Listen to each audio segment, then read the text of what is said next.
जब लड़के ने मेनू देखा तो उसकी आंखें फटी की फटी रह गईं। 1 पैसे में बॉस्टन लॉबस्टर और 2 पैसों में किंग क्रैब। उसे लगा जरूर प्रिंटिंग में कोई गलती हुई है, लेकिन दोस्त बोला, यही तो इस लग्जरी होटल की खासियत है और आज का बिल मैं दूंगा।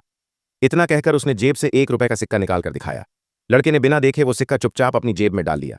तभी कुछ गुंडे होटल में घुस पड़े और दोस्त से उधार लौटाने की मांग करने लगे। दोस्त डर के मारे कुर्सी पर ढेर हो गया, जैसे उसे हार्ट अटैक आया हो।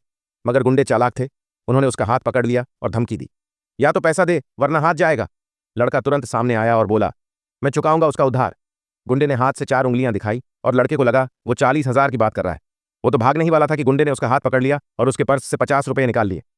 नोट देखते ही गुंडा मुस्कुराया और बोला, तो तुम दोस्त का कर्ज चुकाओगे? लड़का हैरान हो गया, 50 रुपए काफी हैं। गुंडे ने सिर हिला दिया। लड़के ने मजाक में कहा, रख लो भाई, बाकी वापस मत देना। गुंडा इतना खुश हुआ कि उधारी की पर्ची फाड़ दी और अपना विजिटिंग कार्ड देकर चलता बना।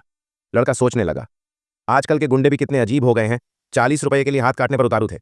फिर वह बिल चुकाने रिसेप्शन पर पहुंचा। उसे बताया गया कि बिल 1,000 रुपये है, जबकि उसने तो बस कुछ बियर और स्नैक्स मंगवाए थे।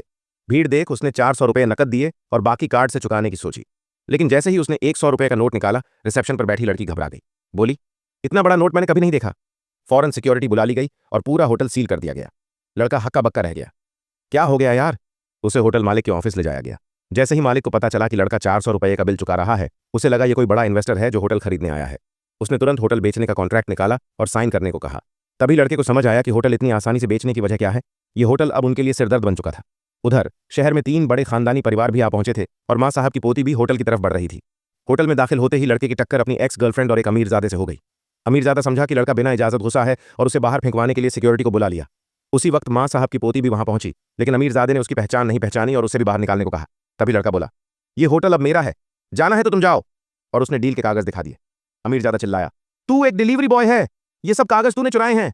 मां साहब तो तुझे कई दिनों से ढूंढ रहे हैं, वो तुझसे कुछ हिसाब लेना चाहती हैं। लड़का चौंक गया, मैंने तो सिर्फ 400 रुपये का बिल चुकाया था, क्या अब उसके लिए भी चोरी का इल्जाम लगेगा? लेकिन अमीरजादा समझ बैठा कि अब लड़के का खेल खत्म हो गया है। उसने गार्ड्स को बुलाया और लड़के के हाथ काटने का हुक्म दे दिया।